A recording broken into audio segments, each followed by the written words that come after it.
그러니까 저는 복음 초청 잔치에 오신 것을 환영합니다. 저는 오늘 진행을 맡게 된 안성교회 김병훈 형제라고 합니다. 인사드리겠습니다. 먼저 이렇게 바쁘신데도 불구하고 이렇게 귀한 시간 내셔서 이렇게 초청 잔치에 오신 것에 대해 감사드리고요. 이렇게 어렵게 오신 만큼 이렇게 살아계신 인격이신 예수님을 만나는 계기가 되길 바랍니다. 저희가 방금 주 예수님의 이름을 불렀는데 이 이름을 부른 이유는 그분이 살아계시기 때문입니다.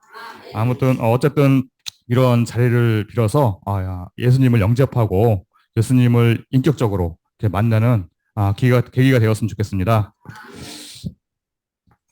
먼저 첫 번째 순서로서 찬송을 부르겠습니다. 그 옆에 보시면 저희가 방금 불렀던 찬송 옆에 보시면 왜 날 위해 죽으셨나라는 찬송이 있거든요. 이 찬송을 같이 부르기 원합니다. 아멘.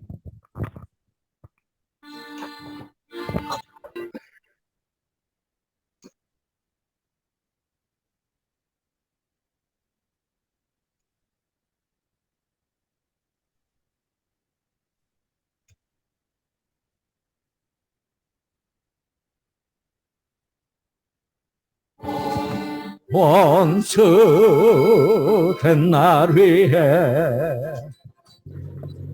갈보리산 저 십자가에 날 위해 저주되어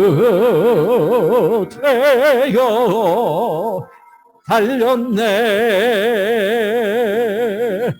무슨 여인가 피 흘리신 것은 날 위해 저주된 것은 비밀스러운 사랑 주님 주께 했네. 날 위해 생명 주려고 이런 사랑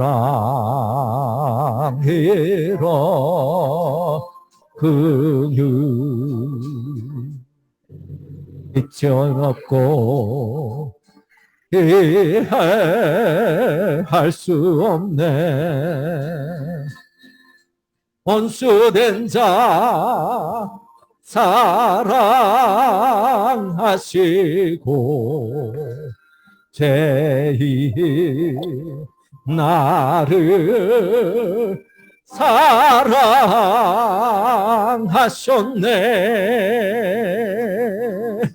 무슨 이유인가 피 흘리신 것은 아래에 저주된 것은 비밀스러운 사랑 주님 주께 했네. 날 위해 생명 주려고 안주를 조롱해 썼네. 오랫동안 주멸시했었네. 오래 참는 주의 그 사랑 기다려 주실 강한 그 사랑 무슨 이유인가 피 흘리신 것은 나를 위해 저주된 것은 힘에스러 살아 주님 주께 했네. 날 위해 생명 주려고 죄악 중에 살던 나를 죄뿐인 삶을 살아왔었네. 고역하던 주의 마음을 연민으로 만져 주셨네. 무슨 이유인가 흘리신 것을 나를 위해 저주된 것을 힘내스러운 사랑 주님 주께 했네. 날 위해 생명 주려고 당신께도 라옵니다.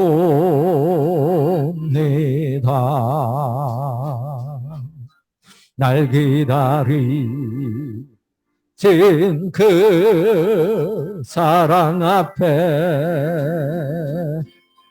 이 갈등을 견딜 수 없어 강한 사랑 앞에 굴복해 원수를 이기지 사랑의 그 승리 사랑으로 다가왔네. 주의 사랑만이 주님 주께 했네. 날 위해 생명 주려고 원수를 이기시 사랑의 그 승리 사랑으로 다가왔네. 주의 사랑만이 주님 주께 했네. 날 위해서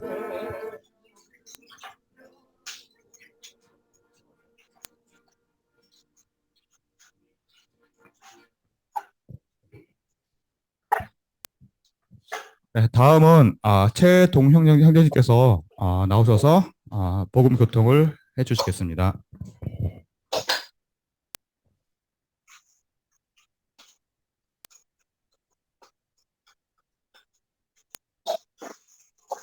아멘.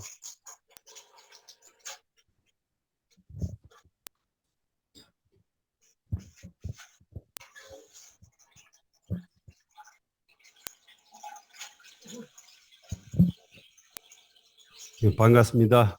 아멘. 오늘 이 나누는 종이에 보면은 메시지 제목이 있죠. 그거 같이 한번 읽어보죠. 준비가 다 되었으니 오십시오. 아멘. 주님이 누가복음 14장에서 이 말씀을 하셨습니다. 준비가 다 되었으니 오십시오. 이 말이 얼마나 정말 이 다정한 주님의 부르심인지 알 수 없습니다.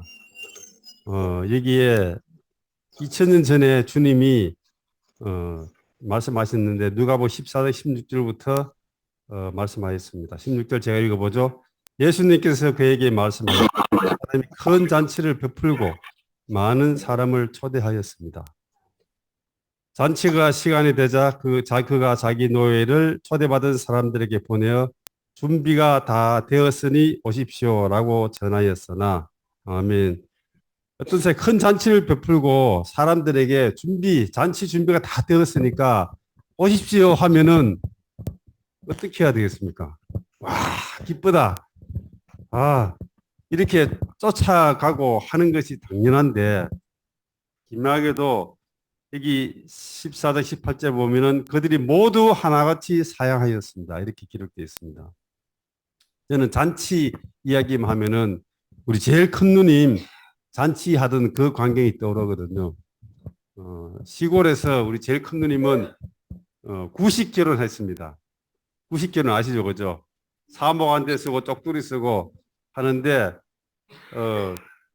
딸 시집 보내면은 기둥뿌리 뽑는단 말이 저는 그 잔치를 보고 깨달았어요. 사흘 동안을 우리 집에서 잔치하는데, 하여간 그 동네에서 3일 동안 밥을 안 했을 거야, 아마. 아침부터 와서 밥을 먹고 학교를 가고, 학교 마치면은 바로 또 와서 온 동네 사람들이 거기서 또 이렇게 먹고, 거기에 마당에 멍석을 깔고, 저 한쪽 제일 구석진 데는 또 시장에서 돌아다니면서 얻어먹는 사람들이 있죠. 각설이라고 옛날에 했죠. 그 사람들도 한 자리 딱 차지해서 앉아서 먹고 한 3일 동안을 그렇게 했거든요. 예. 그 광경이 항상 저는 떠오릅니다. 그런데 그때는 마을 사람들이 어떻게 했는가 하면은 집집마다 뭔가 갖고 왔었어요. 막걸리를 한 말 내는 사람도 있었고, 그 다음에 콩나물 한 시로 들고 오는 사람도 있었고, 하여간 해서 온 이 집이 말 그대로 이 잔치였습니다. 그런데 이런 잔치를 동네에서 하면은 정말로 세상 말로 목에 때를 빼는 거죠, 그죠? 예. 정말 기둥뿌리가 뽑혀나가는 걸 저는 봤습니다. 그런데 어떤 사람이 이런 잔치를 베풀었어요. 오라고 하는데 거기에 가야 되는데 오지 않는다는 겁니다. 이것이 어떤 잔치인가 하면은 이것은 일반적인 세상의 잔치가 아니고 바로 오늘 우리가 하고 있는 것처럼 복음, 주님을 알게 하는 잔치를 말하고 있습니다. 세상의 잔치는요, 이거는 그냥 정말로 하나의 그림자에 불과합니다. 거기에 가면은 즐거움도 있고 먹는 것도 있고 마시는 것도 있고 그것이 많은, 그러나 그것은 하나의 그림에 불과하죠. 실제적인 잔치는 언제 오는가 하면은 주님이 사람을 위해서 잔치를 베풀었습니다. 이 잔치는 뭐 하는가 하면 결혼식이잖아요. 결혼하는 것인데 하나님이 사람과 결혼하기 위해서 잔치상을 베풀었다는 겁니다. 그리고 우리 같은 사람들에게 이 잔치에 오라고 초청했습니다. 그러면 감격해서 가야 될 거 아니에요, 이거죠.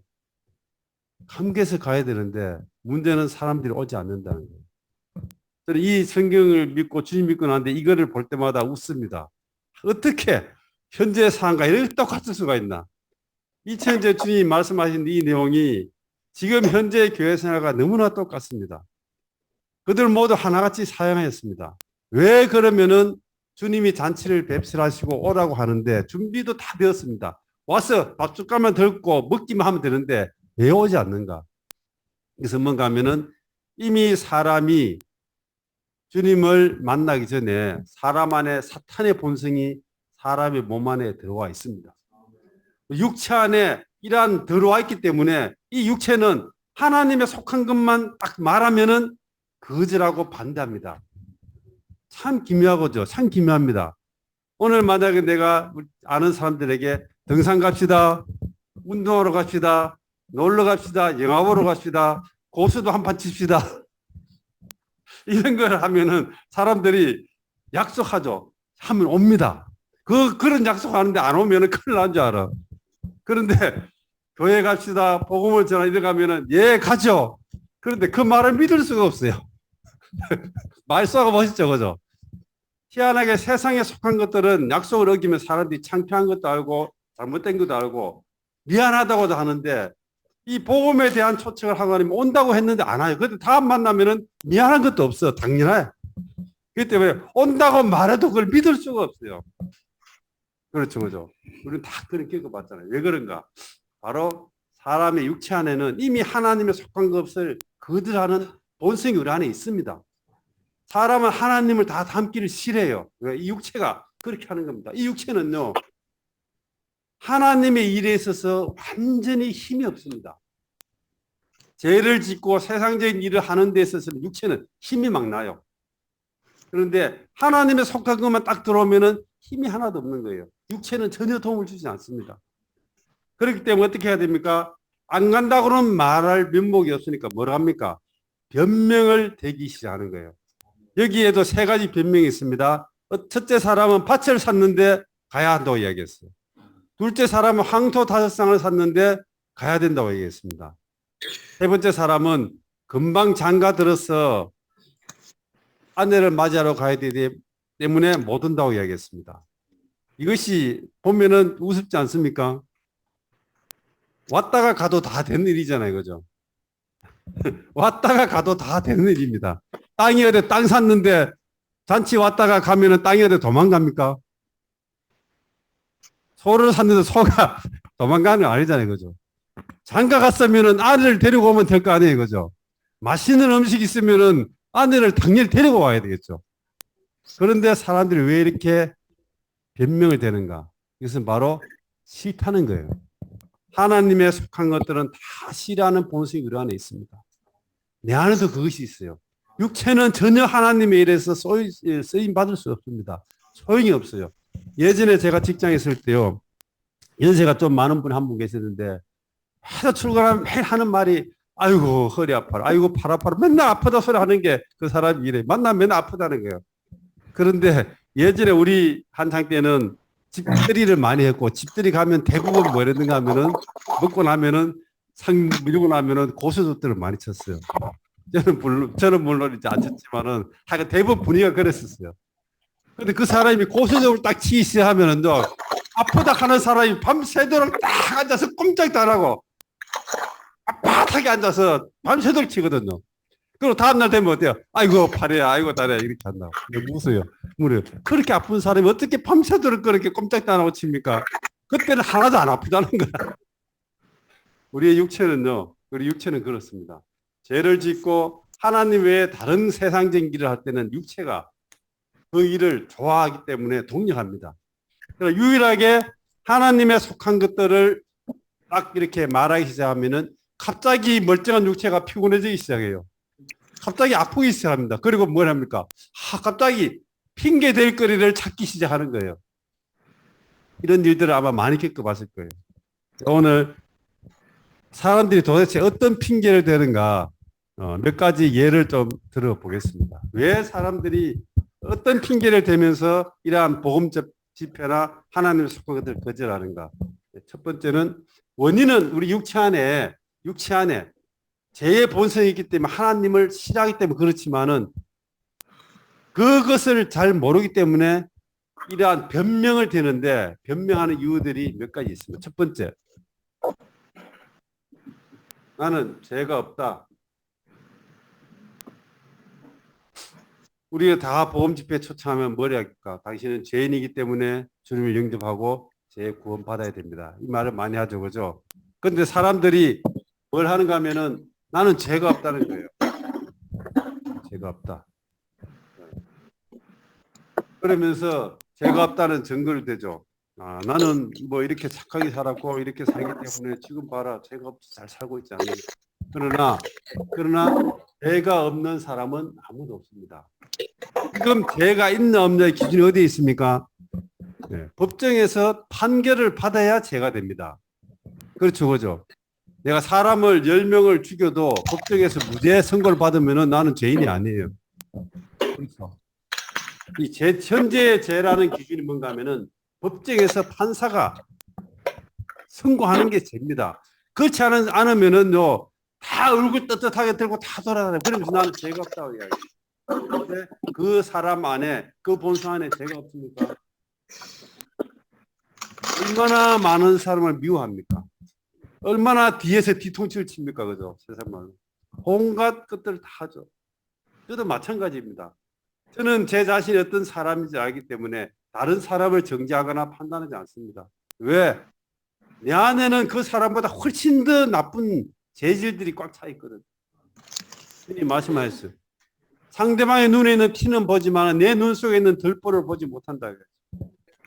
오늘도 많은 사람들이 조금만 잘못한 사람들 보고 막 흉을 봅니다. 그러나 그 사람 안에는 그것보다 더 악한 많은 것들이 있죠.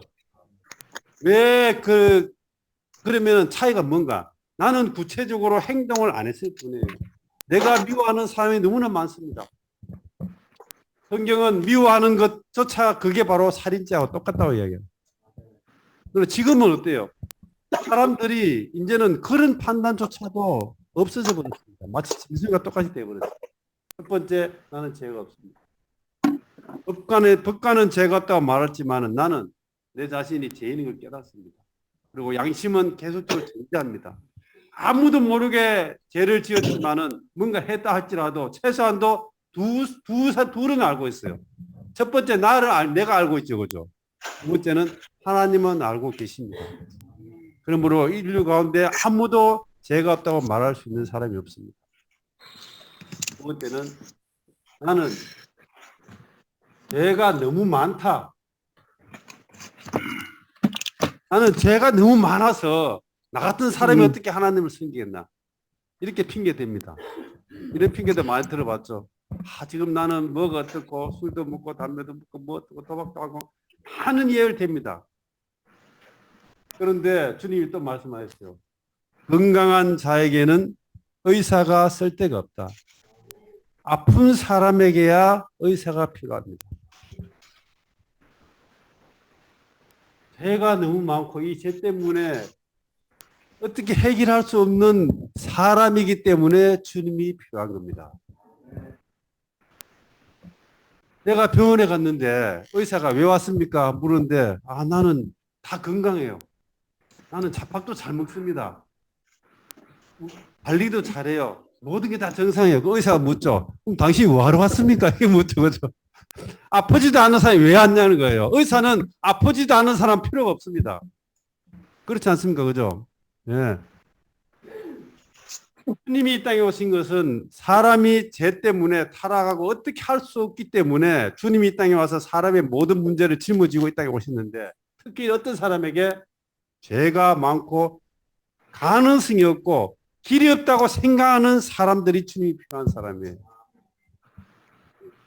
잘난 사람이 주님이 필요한 거 아니에요. 그럼 복음이 전해지는 곳마다 어떤 사람들이 주님을 영접했습니까? 세상적으로 볼 때에 별로 가능성이 없는 사람들이 다 주님을 믿고 주님께 돌이켰습니다. 세 번째는 이런 변명이 되죠. 믿는 이들이 보니까 잘못하는 것들이 많다. 이런 말 많이 들어봤죠, 그죠? 나도 믿는 사람 봤는데 보니까는 행동도 엉망진창이고 안 믿는 사람마다 못하고 그런 사람 많아 믿을 건데 이런 이야기 많이 들었죠, 그죠? 우리가 주님이 모든 과정을 통과하셔서 준비 다 되시는데 잘못된 믿는 일을 믿으라고 하라는 거 아니죠, 그죠?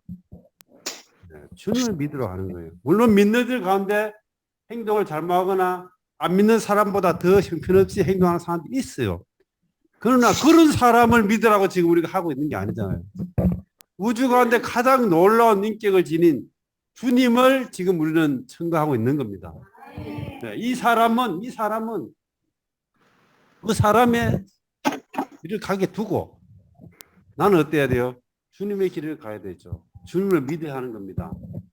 이 사람을 따라갈 필요가 없잖아요, 그죠? 네 번째는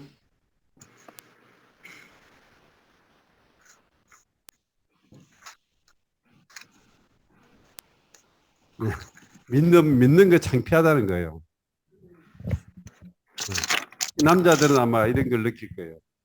믿는다는 것은, 영접한다는 것은, 신앙을 가진다는 것은 뭐예요? 내 자신의 주권, 내 자신의 어떤 의지를 주님께 능가주는 겁니다. 세상 말로 하면은 싸움을 했는데 내가 상대방한테 힘이 부족해요. 그럼 어떻게 합니까? 항복하자, 항복. 우리 어릴 때는 코피 나면 됐죠, 그죠? 항복하는 것입니다. 그러면은 남자들은 그것이 굉장히 큰 수치가 됩니다. 여자들은 그런 게 별로 없죠. 남자들은 그래요. 그러니까는 이 남자들이 주님을 믿고 신앙생활하는 게 더 어렵습니다. 왜 그런가 하면은 믿는다는 것은 내 주권을 내놓는 거예요. 내가 할 수 없고 약하다는 걸 인정하는 것이죠. 그러므로 주님께 내 자신의 모든 주권을 내놓는 겁니다. 그런데 그것이 진짜로 남자들 입장에서 보면 좀 창피하게 생각할 수도 있습니다. 그러나 이 믿는 것은 우주 가운데 가장 놀라운 인격을 받아들이는 거예요. 만약에 내가 조직 폭력배나 이런 사람들에게 굴복해서 그 사람들 쫄쫄 따라다닌다면 그건 창피한 것이죠. 그렇잖아요, 그죠? 그건 창피한 겁니다. 그런데 우주 가운데 가장 놀라운 인격이신 주님을 내가 따라가고 그분을 섬기는데 이것은 영광스러운 것이죠. 창피한 게 아닙니다. 이것은 영광스러운 것이에요. 저는 주님을 믿고 난 이후에 항상 이걸 느낍니다. 같은 사람이 어떻게 이러한 놀라운 주님을 믿고 그분을 따를 수 있는가? 이것은 놀라운 것입니다. 세상에서도요, 내가 존경하는 사람을 따라가는 것을 사람들이 창피하다고 생각하지 않습니다. 내가 존경하는 정치인들, 내가 존경하는 이러한 상관들을 따라가는 것을 사람들은 영광스럽게 생각해요. 그리고 불러주기를 기다리고 있죠. 그런데 주님을 믿는 것은 절대 창피한 것이 아닙니다. 우주 가운데 가장 놀라운 인격이신 주님을 받아들이는 건 영광스러운 것입니다. 다섯 번째는 뭔가 하면은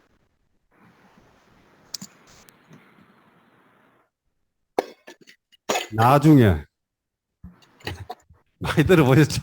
나중에 지금 말고 나중에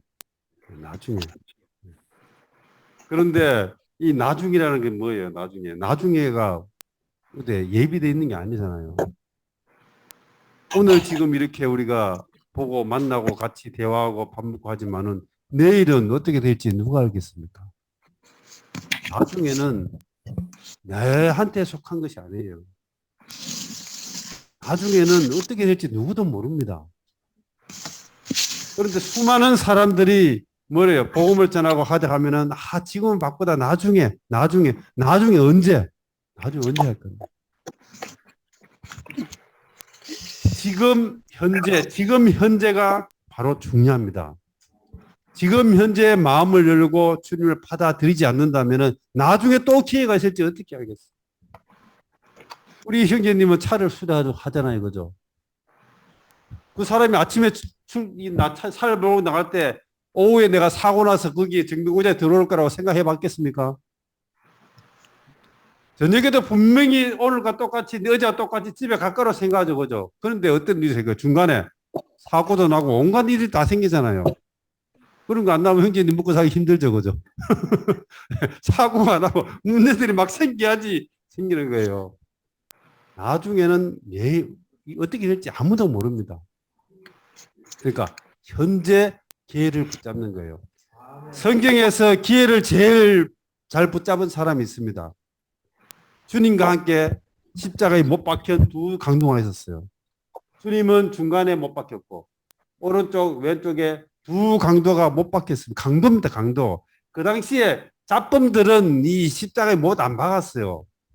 시시한 잡범들은 일부러 땀 흘리게 못에다 갖다 박고 하지 않는다고요. 최소한도 십자가에 못 박힐 정도 되면은 범죄가 흉악하든지 그 당시에 이슈가 되든지 뭔가 본보기가 될 그런 사람들은 십자가에 못 박는 거예요. 그러면은 주님은 죄가 없으신 분이 십자가에 못 박혔죠. 오른편의 강도, 두 번째 강도는 그 당시에 흉악범입니다. 십자가에 못 박혀 죽는 것이 누구나 생각해도 당연하다고 생각했을 거예요.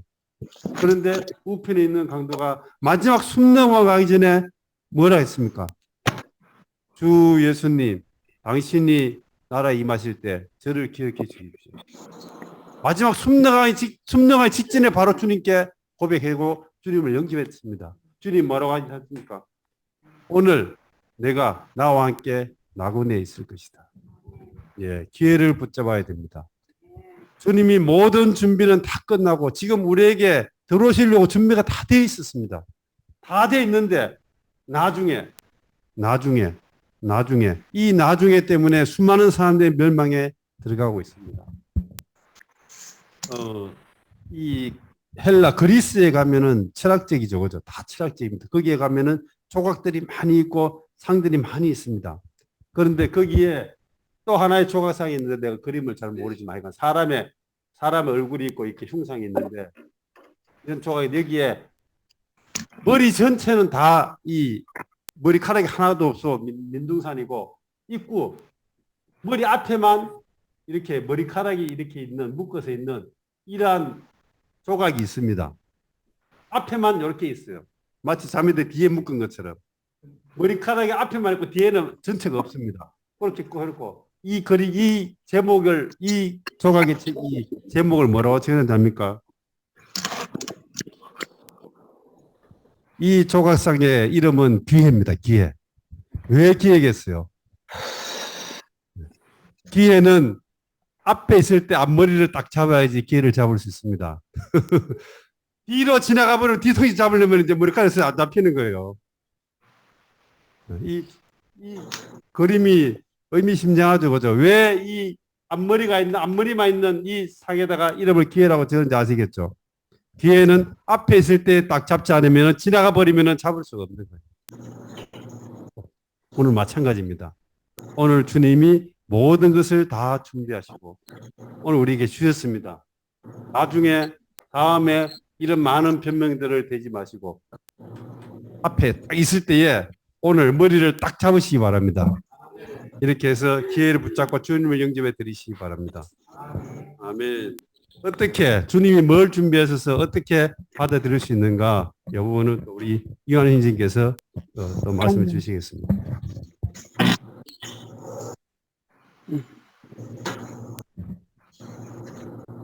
근데 저는 굳이 이 말씀 구절 지금 프린트에 나와 있는 말씀 구절을 보면서 좀 궁금했습니다.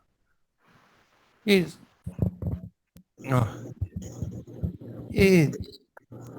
단체에 초대했는데 왜 사람들이 변명을 합니까? 예?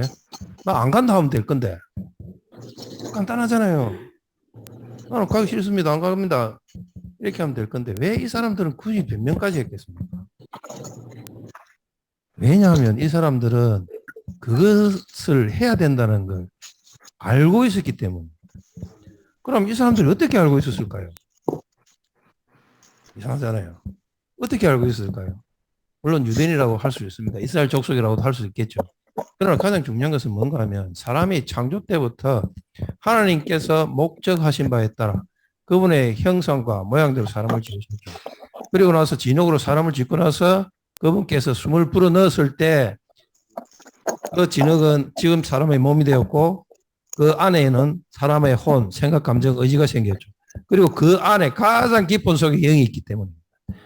그러나 비록 사람이 타락했다 할지라도 이 영은 어떻게 할 수가 없는 것이라 이 사람들이 최소한 양심에 따라서는 살 수 있다는 거예요. 그런데 저는 이것이 불가능하다고 생각하거든요. 그런데 이 하나님의 숨이 지나갈 때 사람의 생각이 생겼을 때 거기에 사람에게는 영원한 생명에 대한 어떠한 인식과 바람이 생기기 시작했다. 그렇기 때문에 이 초대자가 어떠한 사람이라는 것을 알고 본능적으로 알고 사람으로서 본능적으로 알고 자신이 초대할 때 못 가는 이유를 변명을 대는 것입니다. 그렇지 않다면 그렇지 않습니까? 생뚱맞은 사람이 아무것도 알지도 못하는데 알지도 못하는 사람이 초대하는데 굳이 변명까지 할 필요 없잖아요. 그러나 이 변명들을 보면서 지금 오늘은 이제 처음 오신 분이 없으니까 제가 이 말씀을 드리겠습니다. 만약에 이러한 일이 우리에게 계속된다면 우리는 구속받기 위해서 그런 것은 아닙니다. 유기적인 구원 안에서 이 길을 계속하기 위해서 우리는 주님의 이름을 반드시 불러야 합니다. 그죠? 이렇게 하기 위해서는 우리는 이 변명한 사람들을 보면서 우리는 반드시 욥기에 욥을 떠올려야 합니다. 욥은 어려운 사람이었고 고든 사람이었죠. 그렇지 않습니까? 그런 사람에게도 사탄이 그거와 하나님의 그 욥에게 뭔가 부족한 그것을 채워주시기 위해서 사탄의 그것을 허락했다는 겁니다. 첫 번째가 물질이고, 두 번째가 또 세 번째 노죠. 예, 결혼해가지고, 두 번째가 가족이었고, 세 번째가 욥 자신이었습니다. 이런 것이 우리에게 올 수도 있다는 거죠. 그러므로 구원받기 위해서 위치적으로 의롭고 거룩한 이러한 위치에 오기 위해서 우리가 주님의 이름을 불러야 될 뿐만 아니라 로마서에서는 분명히 이렇게 말합니다.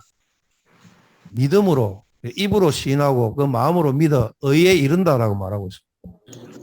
이것은 다만 우리가 그 객관적인 의로운 위치뿐만 아니라 주관적인 의로운 위치, 주관적인 의로운 위치라는 것은 사실상 그 사람의 인격이고 그 인격에서 나오는 생활입니다. 의로운 생활이죠. 이러한 생활에까지 이른다는 겁니다. 주님의 이름을 부르는 것이요. 그러니까 그 행정님들이 처음 이 주님 이름 부르는 것에서 우리가 졸업할 수 없다는 이유가 거기에 있습니다.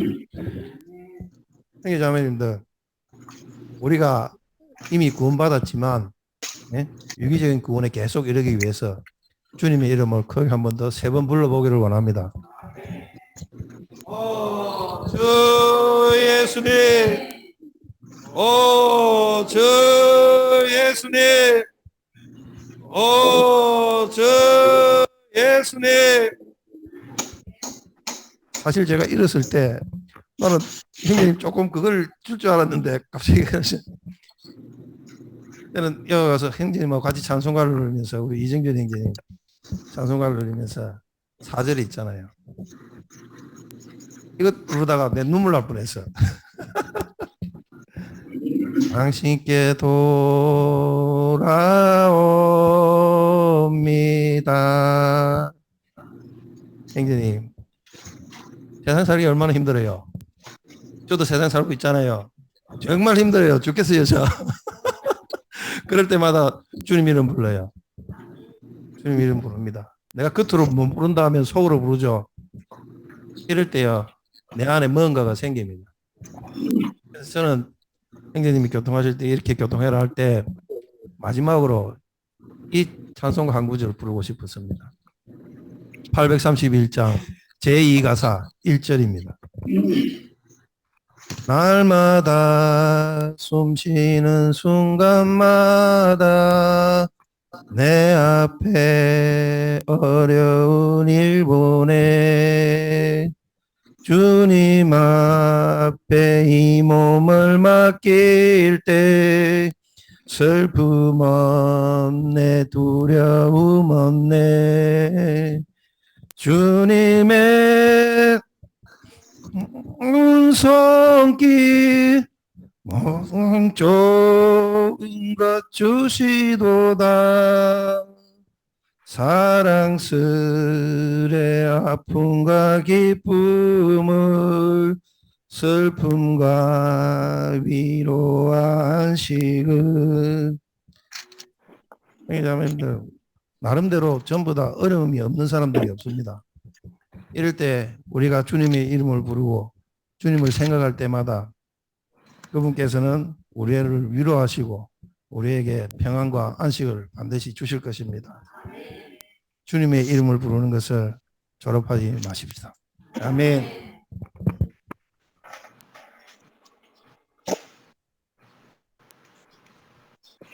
네, 아멘. 다음은 이승열 형제님께서 나오셔서 복음 간증을 해 주시도록 하겠습니다.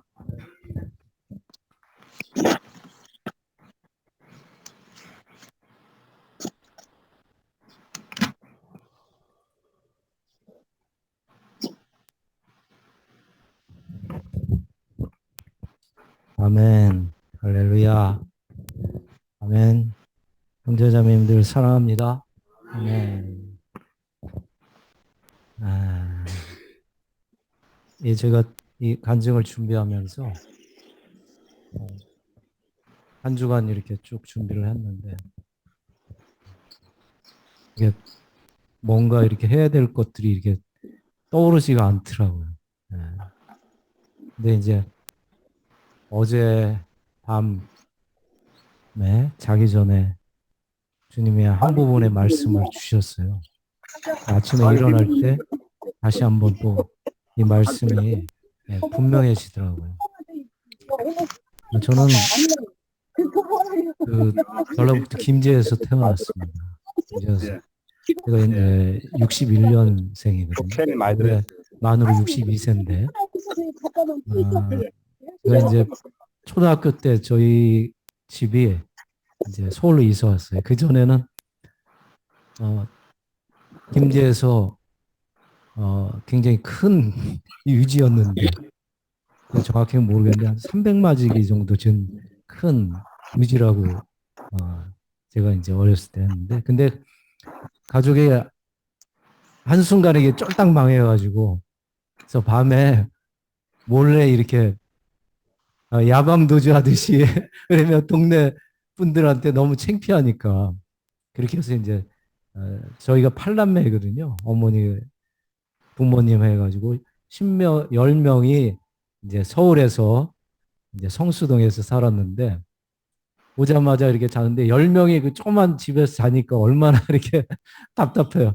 그러니까 어떤 식으로 자냐면 이제 머리는 각 방향으로 이렇게 원형으로 하고 다리는 가운데 모아서 이렇게 잤었거든요. 이제 그래서 서울에 좀 살면서 굉장히 어렵게 살았죠. 제가 주님을 영접한 때는 고등학교 2학년 때 주님을 영접을 했었습니다. 그때 마침 또 저는 그래도 성격이 굉장히 좀 쾌활하고 애들하고 노는 걸 되게 좋아했어요. 그래서 대부분 밖에 친구들하고 놀러 다니고 그랬는데 갑자기 고등학교 2학년 때 몸이 아프기 시작했어요. 그래서 어떤 현상이냐면 밥을 먹으면 체하는 거예요. 그런 적이 없었는데 내려가지가 않는 거예요. 그래서 손을 이렇게 따야지 이렇게 내려갈 수 있는 그런 상황이었거든요. 손도 따고 발도 따고. 근데 병원에 가니까 의사가 뭐 때문에 아픈지 모르겠다고. 그 이제 뭐 한방 쪽도 가고 병원에 뭐 하여튼 큰 병원은 다 이렇게 그래도 어렵지만 부모님이 자식은 어떻게든 살리려고 하잖아요. 그래서 큰 병원에 했는데 아니 그 병명도 못 찾고 이러는 상황이었는데 제가 그전에는 이렇게 일반 교파에서 이렇게 주님을 영접은 안 했지만 이게 그냥 왔다 갔다 했었어요. 근데 고등학교 2학년 때 여름에 8월 며칠인지는 모르겠는데 하여튼 8월 달이었는데 버스에서 이렇게 대기하고 있는데 한 청년이 저한테 와서 주님을 영접했느냐 이렇게 말을 하더라고요. 나는 교회 이렇게 그래도 왔다 갔다 하는데 영접이라는 말을 처음 들었고 근데 그때 그 청년이 대학생 정도의 그 형이죠. 저한테 말한 것이 요한복음 5장 24절을 저에게 말씀하셨어요. 내 말을 듣고 나를 보내신 분을 믿는 사람은 영원한 생명을 얻었고 심판에 이르지 아니하고 이미 죽음에서 생명 안으로 들어갔다 이렇게 말씀. 그 말씀과 더불어서 지금 기억이 똑똑히 나는 것은 이사야서 53장에 대한 말씀을 이렇게 했는데 저는 그때 뭐 정확한 거 이해를 못했어요. 근데 그때 정말 내 안에서 고백하고 주님을 믿습니다. 그때 당시에 이제 그렇게 몸이 아팠고 사춘기 때문에 이 사고에 대한 정체성이나 이것들이 굉장히 불안한 그런 상태였죠. 그때 주님이 나를 그 당시에 딱 이렇게 잡으신 거예요. 그래서 그때 영접을 주님 했을 때 저는 여전히 몸이 아팠지만 정말 이렇게 뭐라 그럴까요? 이게 땅을 가는데 이렇게 구름에 땅에 이렇게 떠서 다니는 것처럼 그런 놀라운 주님의 사랑을 체험하면서 모든 사람들이 그전에는 그래도 두려운 사람도 있고 막 이렇게 있었거든요. 예. 근데 그때 당시에 모든 사람들이 다 정말 이게 사랑스러운 사람으로 변하더라고요. 그래서 제가 그전에도 한번 간증을 했는데요. 그 기간이 한 거의 1년 정도 됐는데 겨울에 2월 달에 이렇게 새벽에 가면 새벽 기도에 갔었거든요. 그때 한 4km 정도 되는데 내가 성수동에 살아서 왕십리까지 가는데 왔다 갔다 하면서 겨울에 보면 창이 열려 있잖아요. 그러면 그 창을 다 닫아주면서 다녔어요. 추울까 봐. 이렇게 마음이 정말 순수해지더라고요.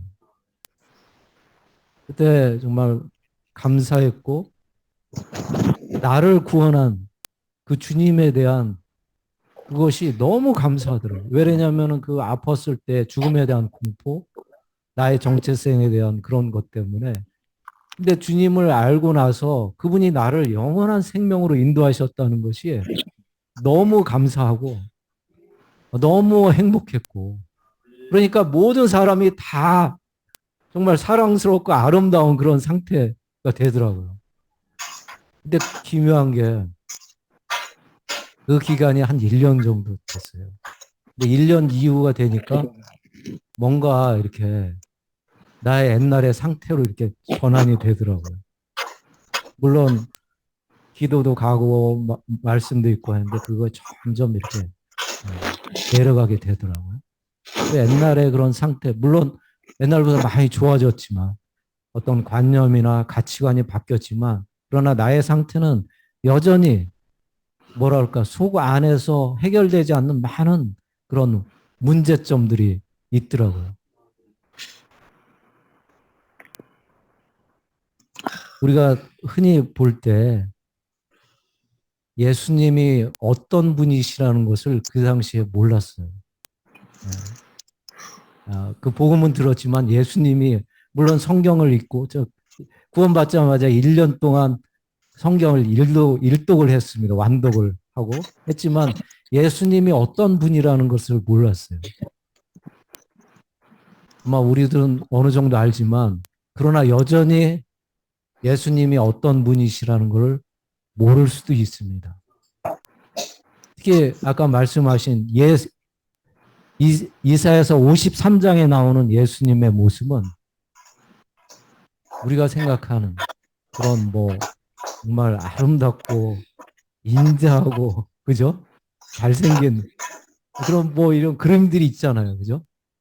근데 거기서 표현된 말씀은 예수님은 전혀 그런 분이 아니에요.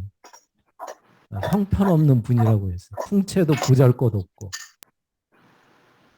그분의 인생에 대해서 얘기하는데 어떤 말씀을 하냐면 마른 땅에 잡초와 풀과 같다고 그랬어요. 풀과. 무슨 큰 나무도 아니고 잘생긴 어떤 아름다운 꽃도 아니고 그 마른 땅에 풀과 같다.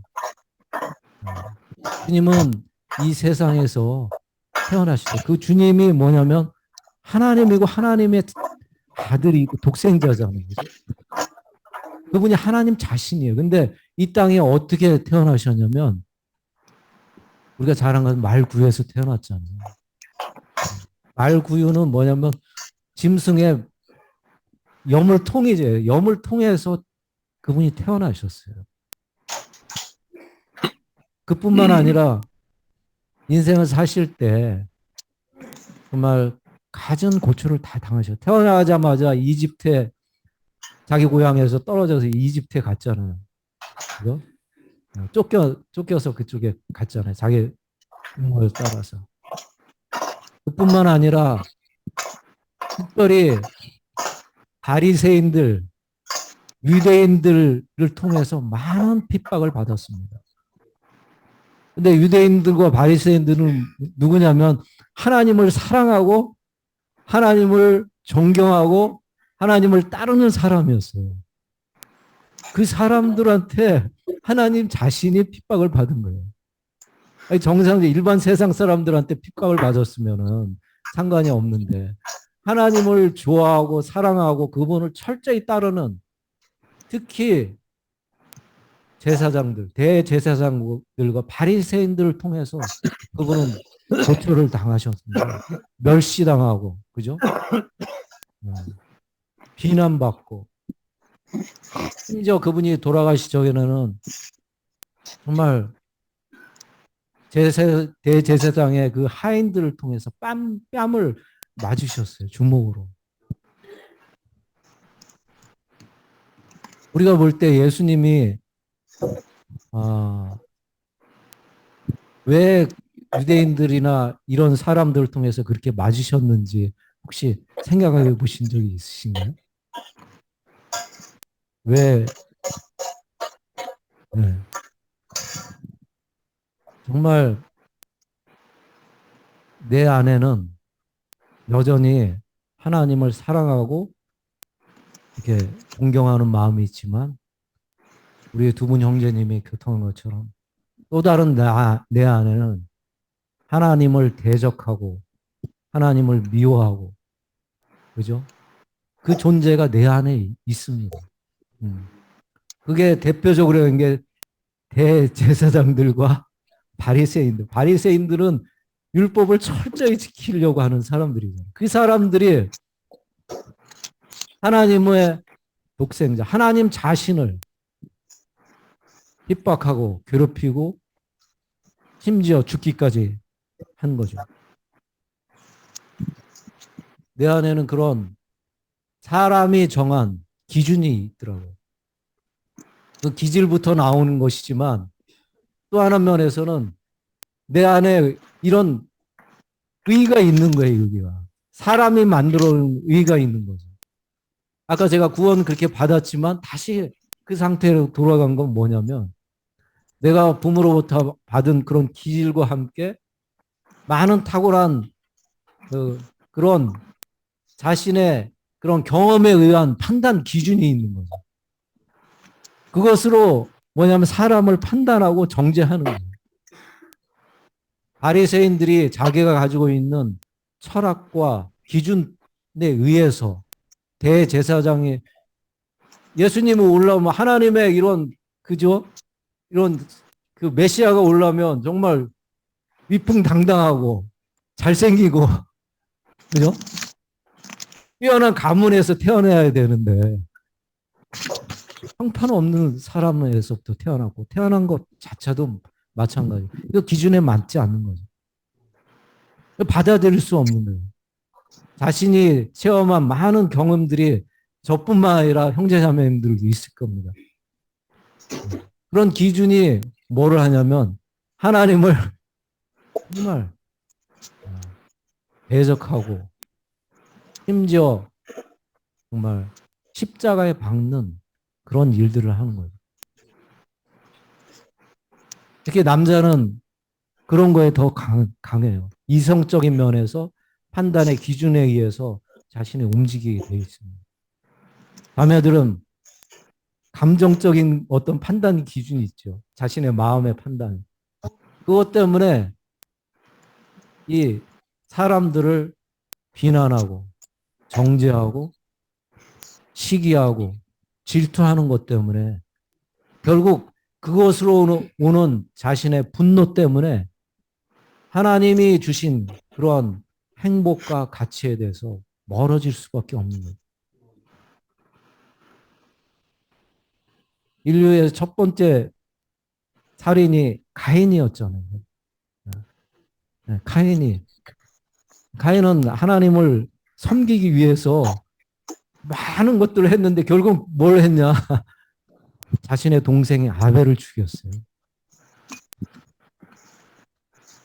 내가 가지고 있는 그런 의와 기준, 이것은 자신의 경험에 의해서 나온 많은 것들이 있거든요.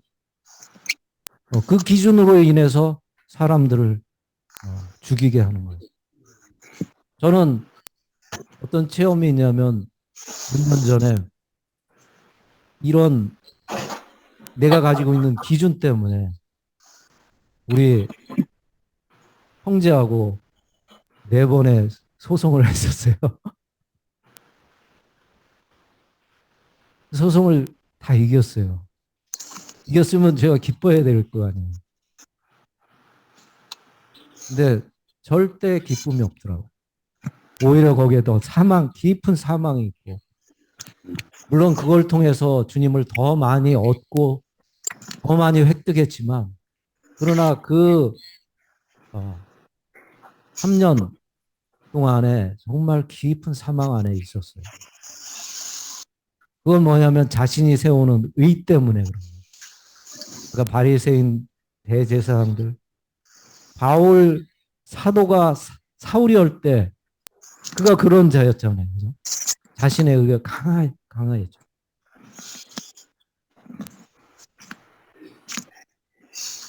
바울이 고린도전서에서 22절, 23절에 이 말씀을 하셨어요. 뭐냐면 종교적인 유대인들은 표적을 요구하고 철학적인 헬라인은 지혜를 찾으나 우리는 십자가에 못 박히신 그리스도를 전파합니다. 우리 믿는 이들은 십자가에 매달린 그리스도를 전파하는 것입니다. 우리 안에 정말 십자가를 정용하지 않는다면 내 주변에 있는 모든 사람들이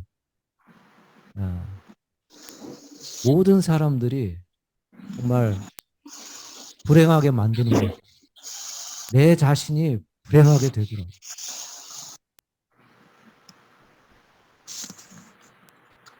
최근에도 똑같은 상황이 체험을 하더라고요.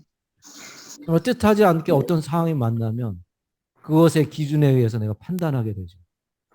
심지어 영적인 일에서도 마찬가지예요. 영적인 일에서도 어떤 기준에 의해서 판단하게 돼요. 근데 그 판단이 십자가를 통과하지 않을 때 여전히 뭐냐면 사람들을 정죄하고 미워하게 됩니다. 하나님을 위하는 그런 어떤 일을 한다 하더라도, 심지어 아내를 사랑한다 하더라도, 자식을 사랑한다 하더라도 정말 십자가를 통과하지 않는 모든 행위들은 거기에서 정말 불신과 비판과 책망과 원망과 이런 모든 것들이 악의 씨가 나오기 때문에 결국 그 안에서 우리는 사망을 맛보게 됩니다. 정말 주님을 영접했을 때 그런 아무 관념 없이 했을 때 그 기쁨은 정말 우리를 행복하게 만들어요. 제 자신이 너무 그렇게 돌이킬 때마다 처음 주님을 만났던 그런 상황 가운데 제가 전이 되는 것을 체험할 수 있거든요. 형제님이 교통한 것처럼 주의 이름을 정말 깊이 만날 때, 깊이 부를 때 주님이 내 안에서 정말 많은 것들을 정말 이렇게 공급하시고, 특히 메마른 땅에 생수가 내 안에서 흐르듯이 그렇게 공급하는 주님을 체험할 수 있습니다. 저는 그것을 지금도 훈련하고 있고 또 그런 주님을 체험하고 있습니다. 제가 주님을 처음 만날 때 정말 이렇게 모든 것이 아름답고 모든 것이 정말 사랑스럽고 감사하는 그런 영역 안에 들어갈 수 있는 유일한 방법은 단순하게 주님을 받아들이고 접촉하는 것입니다. 할렐루야. 여기 계신 우리 형제자매님들 정말 새로 오신 주님을 정말 받아들이고 그분을 단순하게 호흡함으로 정말 모든 시비와 원망에서 끝내고 정말 주님 앞에 나가서 그 풍성들을 정말 누리기를 원합니다. 감사합니다. 아멘.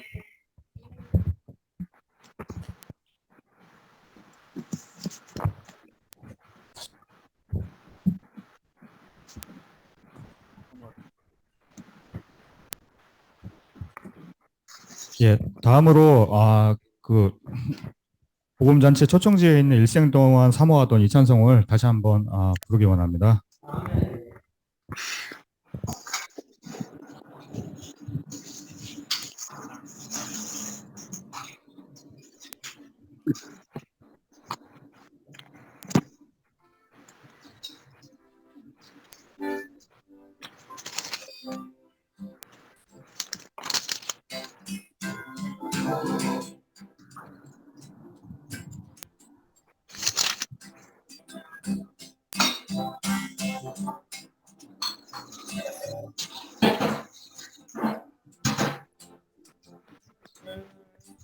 그 생내 속 다른 가지 해결하여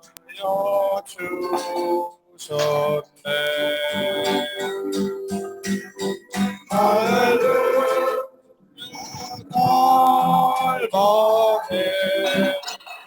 갈망했던 그 찾았네. 생명 날 부르고 나의 갈망제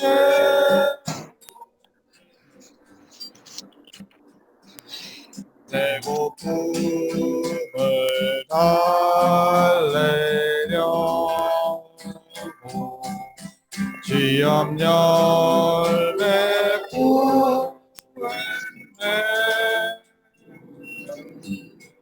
내일 모두 소모해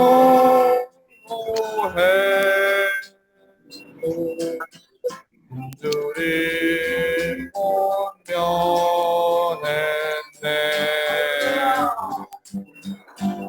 할렐루야 갈망했던 찾았네. 주의 생명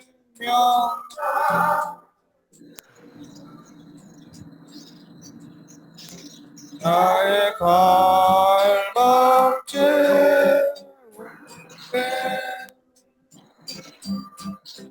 굶주림을 채우려고 애써 구한 모든 것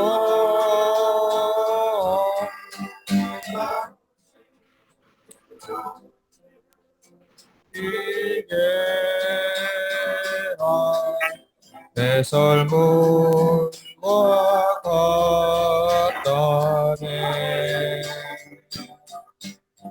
할렐루야 갈망했던 그를 이제 찾았네.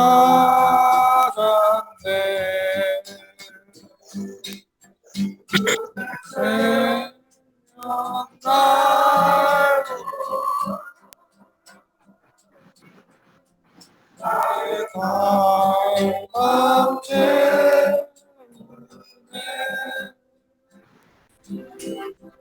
잊지 없는 생명의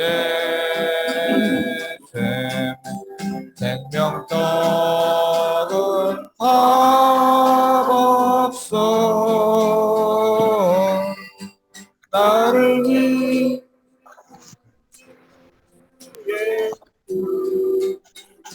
서 영영 부족하건대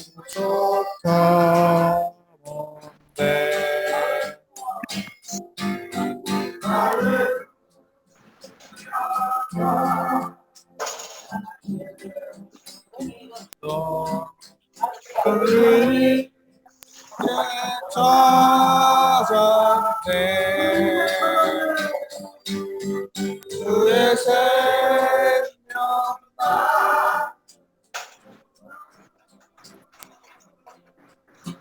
나의 갈망 채우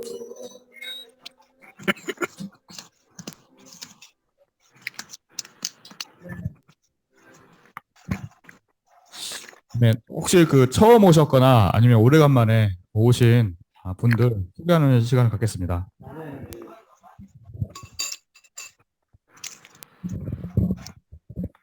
할렐루야. 할렐루야. 박수 한번 주세요.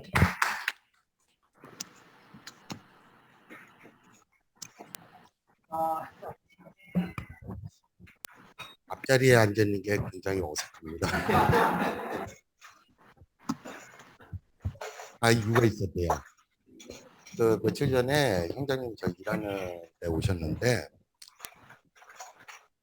큰일 날 것처럼 말씀을 하셔갖고 가만히 생각해 보니까는 안 오면 진짜 큰일 날 것 같아서 오늘 근데 좀 이렇게 왔습니다. 많이 어색하고 그리고 좀 설명을 드리자면 상당히 다양한 일이 참 많았는데 오늘 이렇게 형제님 말씀하시는 거 들어보니까는 다른 말씀은 제가 좀 와닿는 게 없는데 저 5번째 나중에 네? 오늘 그 나중에 의 다양한 그 말씀의 의미를 조금 새겨 듣는 것 같습니다. 그래서 너무 감사하게 생각을 이제 감사하다는 말씀을 드리고 싶습니다. 네. 네.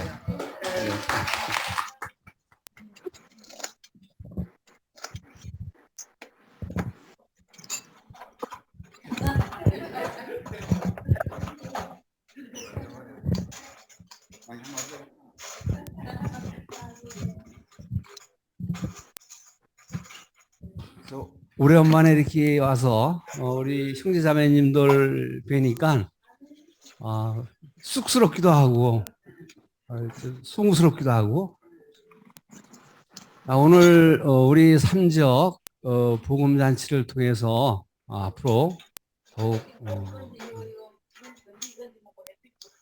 이 교회와 그리고 우리 예수님 주님과 더욱 친밀해질 수 있는 그런 기회가 될 수 있도록 노력하도록 한번 해보겠습니다. 오늘 고맙습니다.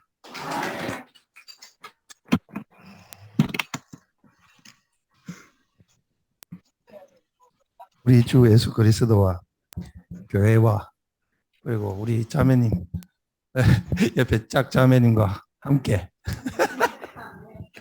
교회 생활 안에서 함께 건축되기를 원합니다. 그 이정규 형제님 외에서 우리가 많이 교회 왔잖아요. 아마 한 2년 이상 기도한 것 같은데, 그죠? 형제님 이렇게 볼 때 너무 감상이 되고, 형제님이 이제 여기 허브마을 와서 허브마을에서 같이 또 교회 처음에 생활하시고 침례도 그때 같이 받았어요. 그래서 이 안에서 형제님 여기 옆에 계시니까 이 안에서 좀 깊은 감사의 눈물이 생기게 나오는 기도할 때 우리는 주님 안에서 이렇게 한 형제고 정말 피를 나눈 형제거든요. 네. 대한 보혈로 우리가 함께 거듭나서 정말 형제로 이렇게 얻어진 바 되거든요.